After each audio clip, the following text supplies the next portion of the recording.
July, we're halfway through the year, so that means the list of my favourite TV shows of the year so far. Never did a TV list before, but the criteria is that it must be a show that aired in 2026, so if it's a foreign show that has now gotten a release on UK screens this year, but aired last year in its country of origin, it's not on the list. Shows that air one half of their season in the autumn or winter months will be considered for this list, if the other half airs in 2026. Anyway, let's start this list with Gone. This was an engaging mystery thriller about murder of the wife of an emotionally distant headmaster, played by David Morrissey. It was a good mystery that kept me guessing where it was going. David Morrissey, who makes his first appearance on this list, and Eva Miles gives great performances, with Morrissey playing well to his strengths as playing people who are emotionally distant. The show feels self-contained, but it does leave itself open for a second season, which I would be interested to see where it goes if it does come. Invincible Season 4. This continuing superhero saga manages to pay off a lot of plot heads from earlier seasons, but add in some new ones, which sets the stage for seasons down the line. Add in Lee Pace as the intimidating villain Frag, and a hell of a cliffhanger. I'm excited to see what comes next from the superhero saga. Small Profits. From Mackenzie Court comes this observant mediation on grief and loss, but still manages to pack in a lot of charm with both its comedy and urban fantasy elements. With a great lead performance from Piers Quigley and a lot of mystery to keep me going, this was one of my favourites of the year. Spider Noir. Transferring Marvel's stalwart hero to the 1930s gives us a fun and interesting alternate Spider-Man story. Nicolas Cage's kind of sort of reprisal of Spider-Man Noir in live action is a lot of fun, and the noir version of Spider-Man's supporting cast and rogues gallery were interesting interpretations brought together by a pretty good cast. Star Wars, more Shadow Lord. I've already reviewed this show, but in short, this animated chapter in the Star Wars saga offered a great crime-filled adventure with interesting new characters and some of the best animation I've seen this year for TV. Ted, Season 2. Zeph MacFarlane's sitcom prequel manages to still be funny, and manages to harken back to classic sitcoms with fun episodes like Ted and John Making Fake News or a D&D adventure. It's a great example of the genre and shows why sitcoms still work, and fills in that void left behind. The Boys, Season 5. This Scarface adaptation ended on a decisive, but in my opinion strong no, having the celebrity and political satire take its backseat, but not too far back, as it's still visible. The Boys had a more character-focused season that managed to tie up a lot of character arcs in satisfying and bloody ways. The Witness. While I do think the episode count was too short to tell the story in full, this retelling of the 1992 Rachel Nickell murder case and the events afterward detailed an empathic side of the story, detailing the effects of the murder and the media attention towards her widower Andre and her son Alex Hanscom affected them, bolstered by great performances from Jordan Bolger and Max Fincham. Tiptoe. Russell T Davies returns to Canal Street, and his story of a neighbourly feud that spirals out of control managed to be a very prescient and urgent piece. Managed to run a gambit of current hot topic issues like the rise of bigotry, especially to LGBTQ+ people. Tiptoe managed to craft an excellent tragedy. Alan Cumming and David Morrissey, hey, it's him again, gives great performances, managed to play to respective strength, and Russell T Davies gives the show a very personal and even angry perspective. It's a tense State of the Nation piece, and it's worth the watch.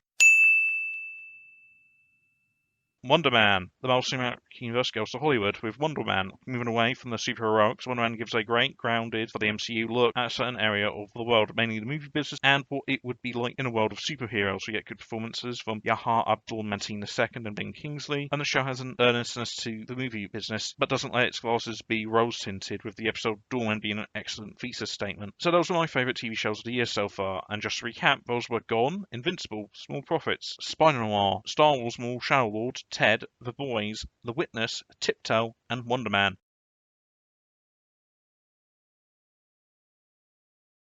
We're halfway through the year, for real this time, so that means a middle of the year list of films I enjoyed so far. Criteria for this list is as follows. 1. Must have been released to a paying audience in 2026. 2. Films that had a festival run in 2025 count. 3. Films that were released in 2025 in other countries, but again an international release like Exit A, this year do not count. Now let's see what films I enjoyed this year so far. Backrooms. One of the biggest trends this year was a bunch of films directed by people who got their start on YouTube, and the first of many on this list was Kane Parsons' Backrooms. Expanding on his web series and based on a creepypasta, Backrooms manages to craft both a scary experience, but also a great meditation on loss and obsession, even if it did suffer from an abrupt ending. Add into that gorgeous production design and a good performance from Chiwetel Ejiofor, you've got yourself a winner. Disclosure Day 2026 has so far been a great year for science fiction films, and Steven Spielberg's latest extraterrestrial escapade offers us an old-school conspiracy thriller, showing that Spielberg still has it after 50 years in the business, and even an old style of film can still work now. I've seen some people treat the ending as a little bit saccharine, but I thought it worked well, and Emily Blunt gives a great performance here as well. Hoppers. Well, Pixar's latest adventure into the toy box seems to be doing gangbusters. At the time of writing, Daniel Chong's Hoppers won me over more. With a madcap energy that makes it more Looney Tunes than Disney, Hoppers delivers a funny and relevant environmental tale with some great animation to boot, and some really appealing character designs.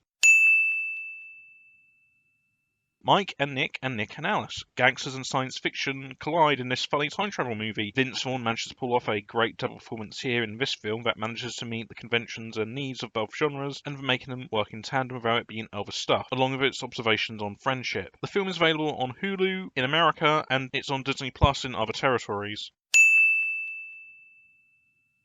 Obsession. One of the biggest horror hits of the year, Obsession gave us a great modern-day riff on the Monkeys' poor premise, managing to both be funny in some parts, creepy in others, and downright scary in the rest of it. Add in Indy Navarrete, giving one of the year's best performances, you've got a great film you'll be obsessing over. Pizza Movie. Pizza Movie was a fun and silly stoner movie. While it isn't reinventing the wheel, the gags come in hard and fast as each one tops itself with how silly it can get. From head exploding bad trips to body swapping with a butterfly and more, it's good, bro. Like Mick and Nick and Alice, this film is also available on Hulu in America and on Disney Plus in other territories. Project Hail Mary. Phil Lord and Chris Miller's Andy Weir adaptation was an uplifting sci-fi yarn about how people from different backgrounds can work together for a common goal. Ryan Gosling is good as he always is, but the puppetry led by James Ortiz that steals the show. It's a great year for science fiction films so far. Send Help. Sam Raimi's over-the-top island horror is a hell of a time. Rachel McAdams gives an entertaining and fun performance, and Raimi shows that his horror skills he honed from Evil Dead have been blunted over the years. The Sheep Detectives. This was a light and fluffy murder mystery that managed to be both sweet and charming, but allows itself to tackle death and loss in an effective manner. The CGI on the sheep is great, and there's an excellent cast deployed, both on camera and in the VO booth. 28 years later, The Bone Temple. Nia DaCosta changes gears, taking over from Danny Boyle in the director's chair, and while it doesn't have the social commentary of the previous film, it makes up for it by going the Day of the Dead route, by humanising the zombies. There's also a viciousness to the film, helped by a chilling performance by Jack O'Connell, and Ralph Fiennes puts in a career highlight here as well. The film also manages to tie up some plot threads from the first 28 years later film, but it does leave itself up for a sequel down the line if it ever comes out. So those were my favourite films of the year, and to recap, they were Backrooms, Disclosure Day, Hoppers, Mike and Nick and Alice, Obsession, Pizza Movie, Project Hail Mary, Send Help, The Sheep Detectives, and 28 years later, The Bone Temple. While you're here, check out my favourite TV shows of the year so far, and don't forget to like this video, share with your friends, and subscribe to get more like this.